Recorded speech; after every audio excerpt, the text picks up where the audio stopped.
ஐயனார் துணையில் நடேசன் வந்து நாள் நம்ம தண்ணி போட்டு வந்து பணம் கொடுக்காதனால தான் இவங்க டிவி வாங்கவே போகலை அப்படிங்கிற கொஞ்சம் கூட குற்ற உணர்ச்சியே இல்லாமல் வீட்டுக்குள்ளே அவர் பாட்டுக்கு ஹாயாக பாட்டு பாடிட்டு வர்றார். நினைத்ததெல்லாம் நடந்து விட்டால் வாழ்க்கை ஏதுமில்லை அப்படின்னு சொல்லி செம்ம ஜாலியாக பாடிக்கிட்டு வர்றாரு.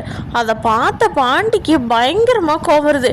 யோ யோ யோ நீ எல்லாம் மனுஷனாயா அப்படின்னு போய் சட்டை பிடிக்கிறாங்க.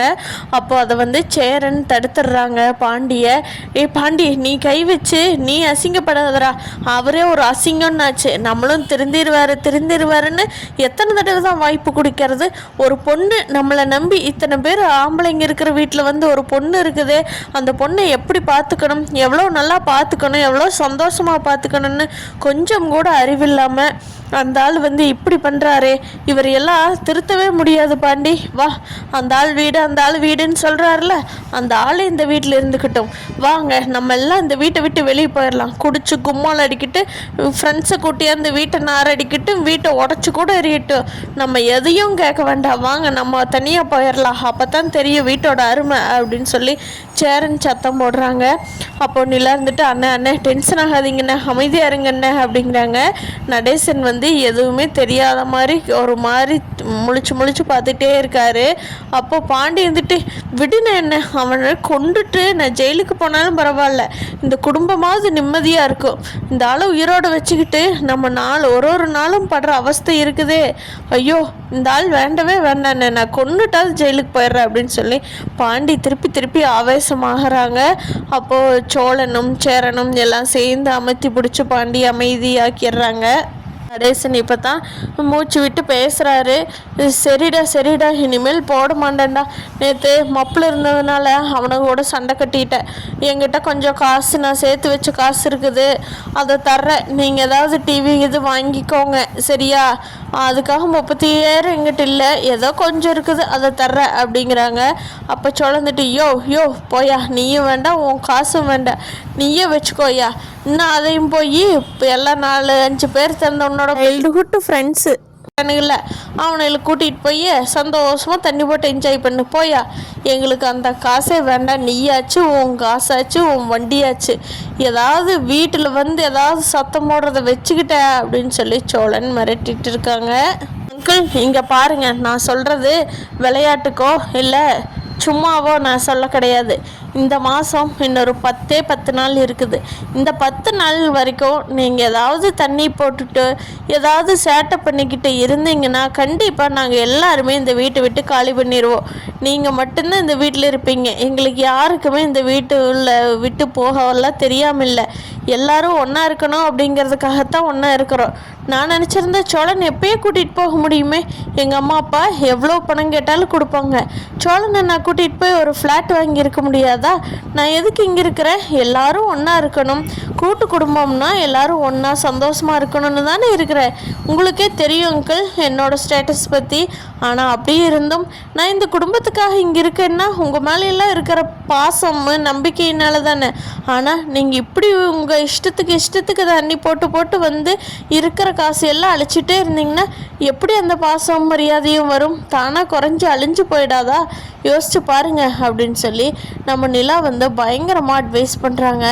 ஆனால் இதுக்கு மேலேயாவது நம்ம நடேசன் தண்ணி போடாமல் திருந்துவாரா அப்படிங்கிறது சந்தேகம்தான்ப்பா, இந்த அளவில் திருந்த மாட்டார் அப்படின்னு சொல்லி சேரனும் பாண்டி பல்லவனும் சொல்லிட்டு இருக்காங்க. சோழன் வந்துட்டு யோ நிலா இருக்கிறதுனால உனக்கு இந்த 10 நாள் டைம், நம்ம பாண்டி சொன்ன மாதிரி நாங்களாம் வெளியே போக மாட்டோம், சத்தியமாக உன்னை தூக்கி கொண்டு போய் முதியோர் இல்லத்தில் போட்டு வந்துடுவேன், அதுக்கு எவ்வளோ செலவானாலும் நான் கொடுத்துக்கிறேன், உன்னை இங்கே வச்சுருக்க முடியாதியா, இப்படியெல்லாம் சுற்றிக்கிட்டு தண்ணி போட்டுக்கிட்டு தெரிஞ்சேன்னா அப்படின்னு சொல்லி நம்ம சோழனும் அவரோட பங்குக்கு சொல்கிறாரு. அப்போது நிலாவோட ஃபோனு ரிங் ஆகுது. அப்போ போய் நிலா எடுத்து பார்த்தா யாரோ ஒரு ஹிந்திக்காரர் மாதிரி ஏதோ பேசுகிறாங்க. நிலாவுக்கு எதுவுமே புரியல, ஆனால் சந்தாவோட வாய்ஸ் எல்லாம் யாரோ பேசுகிற மாதிரி மட்டும் கேட்குது. என்னென்னமோ பேசுகிறாங்க, ஒரு வாய்ஸ் ரெக்கார்டு மாதிரி வந்திருக்குது, ஃபோன் வரல, மெசேஜ் தான் வந்திருக்கு, அது என்னங்கிறதே புரியல. ஆனால் சந்தா நம்பரும் அல்ல, இது யாருன்னே ஒன்றும் புரியலையே அப்படின்னு சொல்லிட்டு அப்படியே விட்டுட்டாங்க. நிலா அன்னைக்கு நைட்டு வந்து சேரன் போய் நிலா கிட்ட சொல்கிறாரு, நிலா நான் இன்னைக்கு ராமேஸ்வரம் கிளம்புறேன்மா, தம்பியெல்லாம் தூங்கின உடனே நான் எல்லாம் எடுத்து பேக்கெல்லாம் ரெடியாக வச்சுருக்கிறேன். தம்பியெல்லாம் தூங்கின உடனே நான் கிளம்பிடுறேன்மா, நீ கதவை லாக் பண்ணிக்கோ அப்படிங்கிறாங்க. அண்ணே நீங்கள் தனியாக பார்த்து போக முடியுமா, இல்லை நம்ம பாண்டியோ சோழனையோ யாராவது கூட்டிகிட்டு போகிறீங்களாங்கண்ணா அப்படின்னு சொல்லி நிலா கேட்குறாங்க. இல்லைம்மா அதெல்லாம் ஒன்றும் வேண்டாம், நான் போய்க்கிறேன். அங்கே சந்தா எனக்கு பிடிச்ச பொண்ணு தானே, ஏன்னா பிடிக்காத பொண்ணாக இருந்ததுன்னா நம்ம போகிறதுக்கு சிரமம்னு சொல்லலாம். ஆனால் சந்தாவுக்கு ஒன்றும் பிரச்சனை இல்லையேப்பா, நான் வர்றது அவளுக்கும் சர்ப்ரைஸாக இருக்கட்டும்னு தான் நான் இன்னும் சொல்லாமையே இருக்கிறேன். அதனால் சோழன் பாண்டிக்கிட்ட காலையில் சொல்லியிருப்பா நான் கிளம்புறேன் அப்படின்னு சொல்லி. நம்ம சேரன் வந்து ஒரு 10-11 மணிக்காட்ட இவங்கெல்லாம் தூங்கின உடனே அவர் பைய எடுத்துக்கிட்டு வெளியே போகிறாரு. வெளியில் போகும்போது நம்ம நிலாவுக்கு வந்து ஒரு குட் நைட் மெசேஜ் பண்ணி விட்டுட்டு, நிலா வந்து டோர் லாக் பண்ணிக்கோன்னு மெசேஜ் பண்ணி விட்டுட்டு கிளம்பிடுறாரு. அப்போ சேரன் கிளம்பி போகிறப்போ வெளியே நடேசன் வந்து லொக்குன்னு இருமிக்கிட்டே இருக்கிறாரு தொடர்ந்து. இவருக்கு வேலை என்ன, போய் எதை கண்டதையும் தின்னுட்டு குடிச்சிட்டு வந்தால் அப்புறம் இப்படித்தான் இருக்கும் அப்படின்னு கூப்பிட்டு நிலா கிட்ட நடேசன் சொல்லிடுறாரு. ஏன்பா அவர் வந்து இருமிக்கிட்டே இருக்கிறார், நீ அந்த பக்கமே போக வேண்டாம்ப்பா, வீட்டை மட்டும் லாக் பண்ணிவிட்டு உள்ளே போய் படுத்துக்கோ அப்படின்னு சொல்லவும் சரிங்கண்ணே அப்படின்னு சொல்லி மெசேஜ் ரிப்ளை பண்ணிடுறாங்க. அதை பார்த்த நம்ம நான் வந்து சரிப்பா நான் பஸ் ஏறிட்டேன் ராமேஸ்வரத்துக்கு, ஒரு 8-9 மணி நேரத்தில் போயிடும்ப்பா அப்படின்னு சொல்லிட்டு அதில் ஏறி படுத்து தூங்க ஆரம்பிச்சிடுறாரு சேரன். இங்கே பார்த்தா காலையில் எந்திரிச்ச உடனே நிலா வெளியில் வர்றாங்க. நடேசனோட வாயில் நுரையாக தள்ளிட்டுருக்கு. ஐயோ அங்கிள் எந்திரிங்க அங்கிள் எந்திரிங்க அப்படின்னு சொல்லி கத்துறாங்க நிலா. ஆனால் அந்த கத்து எதுக்குமே அங்கிள் எந்திரிக்கிற மாதிரி தெரியல. சரி உடனே ஹாஸ்பிட்டல் கூட்டிகிட்டு போயிடலாம். சோழன் பாண்டி 2 பேர் வாங்க, உங்கள் அப்பா மயங்கி கிடக்கிறாரு அங்கிள், சீக்கிரமாக வாங்க அப்படின்னு சொல்லி அவங்கள கூப்பிட்டுட்டு சோழன் வந்து தூக்கிட்டு ஹாஸ்பிட்டல் ஓடுறாரு நடேசனை.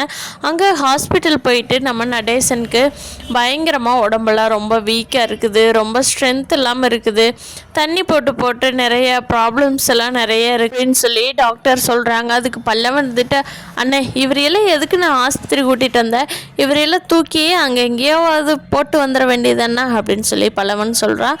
அப்போ நிலா இருந்துக்கிட்டு, நிலா பல்லவா பேசாமல் அமைதியாரு, நீ சின்ன பையன், நீ எல்லாம் அதை பற்றி பேசக்கூடாது அப்படின்னு நிலா சொல்லவும், என்ன இல்லை எல்லாருமே ரொம்ப சின்ன பையனாகவே ட்ரீட் பண்ணிகிட்ருக்கீங்க, நானும் காலேஜ் போயிட்டுருக்கேன்ல, உங்களுக்கெல்லாம் தெரியுதா இல்லையா அப்படின்னு சொல்லி நம்ம பல்லவன் வந்து அவங்ககிட்ட எல்லாம் சொல்லிகிட்டு இருக்காங்க.